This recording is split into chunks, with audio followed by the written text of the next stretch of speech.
Hello friends, welcome back to the new video. In this video guys, we are going to talk about how to set ringtone in our Samsung phone device. Guys, you want to set ringtone in your Samsung phone, so guys you can set. And guys, now let's see how to set ringtone in Samsung phone. In this video guys, I am going to show you. So friend, first of all, open your phone setting to set your ringtone. Then guys, click on sound and vibration setting.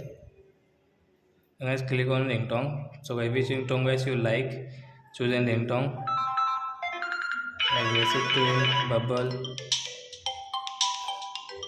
So as we will click on this basic tune and start here.